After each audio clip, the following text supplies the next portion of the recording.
Dear students, आज हम zeolites के बारे में डिस्कस करेंगे। तो सबसे पहले हम देखते हैं कि जियोलाइट्स क्या होते हैं और इन्हें किसने डिस्कवर किया था। तो जियोलाइट को सबसे पहले एक स्वीडन के जियोलॉजिस्ट थे क्रॉन्स्टेड, एक्सेल क्रॉन्स्टेड। उन्होंने 1756 में इन मिनरल रॉक्स को डिस्कवर किया था। So these zeolites are the mineral rocks discovered by Swedish geologist Axel Cronstedt in 1756. अब ये zeolites क्या होते हैं? These zeolites are chemically hydrated aluminosilicate with alkali metals or alkaline earth metal. तो ये जियोलाइट अगर हम केमिकली देखते हैं तो ये हाइड्रेटेड एल्यूमिनोसिलिकेट होते हैं। इसमें एल्यूमिना होता है, सिलिकेट होता है और वाटर मॉलिक्यूल इसमें अटैच्ड होते हैं और इनके साथ में इसमें एक मेटल होता है और ये मेटल अल्कली मेटल होता है और अल्कलाइन अर्थ मेटल होता है। अल्कली मेटल जैसे सोडियम हुआ, पोटेशियम हुआ और अल्कलाइन अर्थ मेटल जैसे कैल्शियम, मैग्नीशियम हुए। Fine. So these are the hydrated aluminosilicate with alkali metals or alkaline earth metal. For water softening process, we use sodium zeolites. मतलब ये जो hydrated एल्यूमिनोसिलिकेट है यहाँ पर अल्कली मेटल यूज़ होगा और अल्कली मेटल में भी सोडियम मेटल यूज़ होता है। So for water softening zeolites are considered as hydrated sodium aluminosilicate with formula Na2O Al2O3.SiO2.YH2O। यहाँ पर सिलिका और वाटर का अमाउंट वेरी होता है। तो ये X 2 से 10 के बीच में कुछ भी हो सकता है, यहाँ पे 2 हो सकता है, 4 हो सकता है, 6 हो सकता है, कुछ भी हो सकता है और Y वेरी करता है 2 to 6। जियोलाइट में वाटर मॉलिक्यूल अटैच्ड होता है तो इसीलिए इसे बोला जाता है हाइड्रेटेड और साथ में ये पार्ट हुआ एल्यूमिना और ये पार्ट हुआ सिलिका, तो इसीलिए इन्हें बोला जा रहा है हाइड्रेटेड एल्यूमिनोसिलिकेट। और मेटल यहाँ पर हमने देखा है सोडियम। अब सबसे पहले ये जो टर्म है जियोलाइट, ये वर्ड यूज़ किया था क्रॉन्स्टेड ने। अब इस जियोलाइट का मतलब क्या होता है? तो ये जियोलाइट ग्रीक वर्ड से मिलके बना है। दो ग्रीक वर्ड हैं, एक होता है जियो और एक होता है लिथोस। जियो का मतलब होता है टू बॉयल और लिथोस मीन्स स्टोन। तो जियोलाइट का मतलब होता है बॉइलिंग स्टोन। अब क्रॉन्स्टेड ने इसका नाम जियोलाइट क्यों दिया, जिसका मीनिंग होता है बॉइलिंग स्टोन? तो क्रॉन्स्टेड ने सबसे पहले स्टिलबाइट नाम का जियोलाइट डिस्कवर किया था और जब वो इस जियोलाइट की स्टडी कर रहे थे और उन्होंने इस जियोलाइट रॉक को हीट किया तो उन्होंने देखा कि इसमें से वाटर स्टीम के फॉर्म में रिलीज हो रहा था। स्टीम कब रिलीज होता है? जब हम वाटर को बॉईल करते हैं। तो वाटर जब बॉईल होता है तो स्टीम निकल रही है और यहाँ पर भी जियोलाइट को जब हीट किया गया था, ये जो वाटर ऑफ हाइड्रेशन यहाँ पर था ये स्टीम के फॉर्म में रिलीज हो रहा था, इसीलिए इन्होंने इसका नाम जियोलाइट सजेस्ट किया। Zeolites are also known as molecular sieves and this molecular sieve term is given by Weigel and Steinhoff in 1925. अब जियोलाइट्स को molecular sieve क्यों बोला गया है? sieve मतलब छलनी। तो जियोलाइट का जब हम स्ट्रक्चर देखेंगे तो इसमें कुछ चैनल्स होती हैं और कुछ कैविटीज़ होती हैं और इन कैविटीज़ और चैनल्स से पर्टिकुलर स्मॉल साइज़ के मेटल्स तो पास आउट हो सकते हैं, लेकिन लार्ज साइज़ के मेटल्स हुए और मॉलिक्यूल्स हुए वो इसमें रह जाते हैं। तो इसीलिए ये पर्टिकुलर साइज़ के मॉलिक्यूल्स को रिटेन करता है और कुछ पर्टिकुलर टाइप के मॉलिक्यूल्स को अपने थ्रू पास होने देता है। तो इसीलिए इसे बोला गया है मॉलिक्यूलर सीव, क्योंकि जैसे हम छलनी में देखते हैं तो छलनी में जो होल्स होते हैं उनसे उस पर्टिकुलर साइज़ का मटेरियल तो नीचे आ जाता है और ऊपर की तरफ लार्जर साइज़ का मटेरियल रह जाता है। अब बात करते हैं जियोलाइट के स्ट्रक्चर की।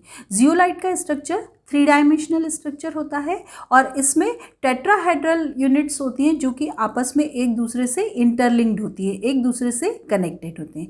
कंपोजिशन अगर हम देखते हैं जियोलाइट का तो इसमें सिलिकॉन, एल्यूमिनियम, ऑक्सीजन और मेटल आयंस प्रेजेंट होते हैं। अब ये जो टेट्राहेड्रल यूनिट होती है जियोलाइट की, it is formed by silicon. तो सिलिकॉन का टेट्राहेड्रल स्ट्रक्चर ऑक्सीजन के साथ बना होता है। टेट्राहेड्रल स्ट्रक्चर हम लोगों ने मीथेन का भी पढ़ा होता है। तो यहाँ पर सिलिकॉन के साथ 4 ऑक्सीजन एटम्स यहाँ पर अटैच्ड रहते हैं। अब ये जो ऑक्सीजन यहाँ पर लगा होता है ये 2 टेट्राहेड्रल यूनिट के बीच में शेयर किया जाता है। So each oxygen atom is shared by 2 टेट्राहेड्रल्स। तो हम स्ट्रक्चर देखते हैं। तो देखिए, जैसे ये सिलिकॉन है और इसके साथ ये 4 ऑक्सीजन एटम यहाँ पर अटैच्ड हैं। तो ये वाला ऑक्सीजन इस टेट्राहेड्रल यूनिट के साथ शेयरिंग में है, ये वाला ऑक्सीजन इस टेट्राहेड्रल यूनिट के साथ शेयरिंग में है, ये वाला ऑक्सीजन दूसरी किसी टेट्राहेड्रल यूनिट के साथ शेयरिंग में होगा, जिसे हमने यहाँ पर ड्रॉ नहीं किया है। तो इस तरह से इस स्ट्रक्चर में हर ऑक्सीजन एटम किसी दूसरी टेट्राहेड्रल यूनिट के साथ शेयरिंग में होता है और अल्टीमेटली यहाँ पर एक हनीकॉम्ब लाइक और केज लाइक स्ट्रक्चर फॉर्म होता है। तो ये स्ट्रक्चर किस तरह का बनता है, जैसे मधुमक्खी का छत्ता होता है या फिर कोई केज लाइक पिंजरे जैसा कोई स्ट्रक्चर यहाँ पर फॉर्म होता है, जिसमें ये बीच में कैविटी होती है, ये गैप होता है, कैविटीज़ बनी होती हैं।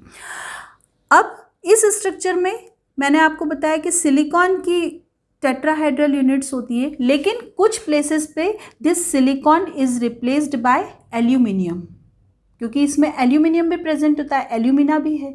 तो सिलिकॉन रिप्लेस होके वहाँ पर कुछ जगह पर एल्यूमिनियम आ जाता है। तो सिलिकॉन की वैलेंसी 4 होती है, तो अगर ये 4 साइड से ऑक्सीजन से अटैच है तो ये न्यूट्रल रहेगा, लेकिन एल्यूमिनियम की वैलेंसी होती है 3। तो चूंकि ये 4 ऑक्सीजन के साथ अटैच रहेगा तो this aluminium gets negative charge और इस पर एक नेगेटिव चार्ज आ जाता है। अब इस यूनिट में क्या हुआ है, चार्ज इम्बैलेंस हो गया है, ये नेगेटिवली चार्ज हुआ है और इस नेगेटिव चार्ज को बैलेंस करने के लिए एक पॉजिटिव मेटल आयन हमें रिक्वायर्ड होता है और ये positive metal ion alkali metal का हो सकता है या फिर अल्कलाइन मेटल का हो सकता है।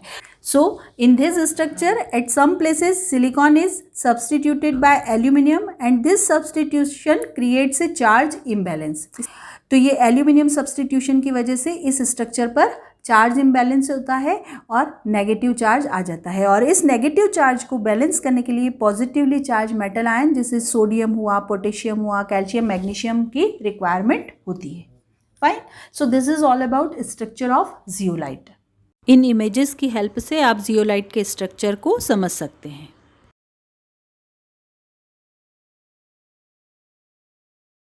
Now next is types of zeolite. So there are 2 types of zeolites. First one are the natural zeolites and second one are the synthetic zeolites or artificial zeolite. Natural zeolite मतलब जो nature से हमको मिलते हैं, इन्हें mining के through लिया जाता है। Now some characteristics of this natural zeolites. This zeolites are crystalline and microporous. ये क्रिस्टलाइन होते हैं और इनमें बहुत माइक्रोस्कोपिक साइज के पोर्स होते हैं। These pores are nearly uniform. Zeolites में जो पोर साइज होता है वो लगभग एक जैसा ही होता है। This zeolites have ion exchange capacity. इनमें आयन्स को एक्सचेंज करने की कैपेसिटी होती है, मतलब इसके जो पॉजिटिवली चार्ज मेटल आयन्स है उसको हम एक मेटल आयन को दूसरे मेटल आयन से रिप्लेस कर सकते हैं। This zeolites are durable and thermally stable. Zeolites durable होते हैं और थर्मली स्टेबल होते हैं, मतलब अगर आप इन्हें हीट करते हैं तो इनमें डिकम्पोजिशन नहीं होता है, काफ़ी हाई टेम्परेचर तक ये स्टेबल होते हैं। This natural zeolites are more acid resistant to synthetic zeolite. Synthetic zeolite के कंपैरिजन में नेचुरल जियोलाइट एसिड रेजिस्टेंट होते हैं, इन पर एसिड का इफेक्ट नहीं होता है। दीज आर लो कॉस्ट, ये इनएक्सपेंसिव होते हैं, बहुत ज़्यादा कॉस्टली नहीं होते हैं। About 60 natural zeolites are discover till now. अभी तक 60 टाइप्स के नेचुरल जियोलाइट डिस्कवर किए जा चुके हैं and out of this only 6 occurs in large quantity. तो इन 60 जियोलाइट्स में से सिर्फ 6 जियोलाइट ऐसे हैं जो नेचर में लार्ज क्वांटिटी में अवेलेबल हैं। This 6 are clinoptilolite, chabazite, analcime, erionite, mordenite, phillipsite. Stilbite is also a natural type of zeolite and this stilbite is the first discovered zeolite and this is discovered by Axel Kronstedt. Now next is synthetic zeolite or artificial zeolite. Synthetic zeolite मतलब man-made zeolite. So these synthetic zeolites are prepared by heating silica, alumina and alkali. तो zeolite के composition में हमने देखा था कि उसमें alumina था, silica था, metal था तो यहाँ पर सिंथेटिक जियोलाइट अगर हम प्रिपेयर करेंगे then we have to heat silica, alumina and alkali. तो सिलिका एल्यूमिना कंपोनेंट के लिए हम फेल्सपार, काओलिन, सेंड इन्हें यूज़ कर सकते हैं as a raw material. Doctor Robert जेन develop the first commercial scale synthetic zeolite in 1905।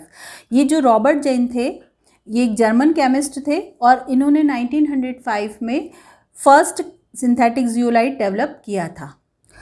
तो डॉक्टर रॉबर्ट ने फेल्सपार, काओलिन, पर्लिश और सोडा को रॉ मटेरियल के फॉर्म में यूज़ किया था और इनकी हीटिंग करके एक फ्यूज्ड मास इन्हें मिला था। इन्हें जो फ्यूज्ड मास मिला था उसको इन्होंने क्रश किया और उसे वॉश आउट किया और फाइनली जो वॉश आउट करने के बाद इन्हें मटेरियल मिला वो एक सिंथेटिक जियोलाइट था और उन्होंने इसे वाटर सॉफ्टनिंग के लिए यूज़ किया। डॉक्टर रॉबर्ट जेन ने ही इसे परम्यूटेड नाम दिया था। This permutit word is derive from a Latin word permutare. इस परम्यूटेयर वर्ड का मतलब होता है टू एक्सचेंज। और चूंकि इन्होंने सिंथेटिकली प्रिपेयर्ड जियोलाइट को वाटर सॉफ्टनिंग प्रोसेस के लिए यूज़ किया था तो वाटर सॉफ्टनिंग में कैल्शियम मैग्नीशियम आयंस का एक्सचेंज हुआ था सोडियम आयंस के साथ। तो यहाँ पर इसीलिए इन्होंने इन सिंथेटिक जियोलाइट को नाम दिया permuted. Because this synthetic zeolite have ability to exchange its sodium ion. So permutate is commercial name for synthetic zeolite which is essentially a sodium aluminosilicate. तो परम्यूटेड ऐसे सिंथेटिक जियोलाइट का commercial name है जिसमें sodium ions present होता है। So it is hydrated sodium aluminosilicate. इस तरह के जो भी जियोलाइट होते हैं उन्हें हम परम्यूटेड कहते हैं। अब बात करते हैं properties of synthetic zeolite. So this zeolites have regular opening of fixed size. इसमें पोर साइज रेगुलर होती है और फिक्स्ड साइज की होती है, यूनिफॉर्म पोर साइज होती है। This zeolites have higher exchange capacity per unit weight. इनकी आयन एक्सचेंज की capacity per unit weight natural zeolite से ज़्यादा होती है। This synthetic zeolites are less expensive. This synthetic zeolites have higher density. Till now more than 200 synthetic zeolites have been synthesized। अभी तक synthetically हमने 200 से भी ज़्यादा जियोलाइट्स को प्रिपेयर किया है। सिंथेटिक जियोलाइट्स के एग्जाम्पल हैं सिंथेटिक मॉर्डेनाइट। मॉर्डेनाइट एक नेचुरल जियोलाइट भी होता है, उसे हमने सिंथेटिकली प्रिपेयर किया है, उसे कहा जाता है सिंथेटिक मॉर्डेनाइट। सिंथेटिक फेरीराइट। फेरीराइट भी एक नेचुरल जियोलाइट होता है। फेरीराइट के जैसा सिंथेटिकली जियोलाइट जो प्रिपेयर किया जाता है उसे बोला जाता है synthetic ferrierite. Faujasite, zeolite A, zeolite X and Y, इस तरह के भी आपको नाम देखने को मिलेंगे। This zeolite A is generally used in detergent. Detergent में जब हम इस तरह का सिंथेटिक जियोलाइट यूज़ करते हैं तो उस डिटर्जेंट को आप हार्ड वाटर के साथ यूज़ कर सकते हैं। So this is all about zeolites, its structure and its types. तो स्टूडेंट्स, अगर आपको ये वीडियो अच्छा लगा है तो इसे लाइक कीजिएगा, शेयर कीजिएगा और मेरे चैनल इजी इंजीनियरिंग केमिस्ट्री को सब्सक्राइब कीजिएगा। Thank you.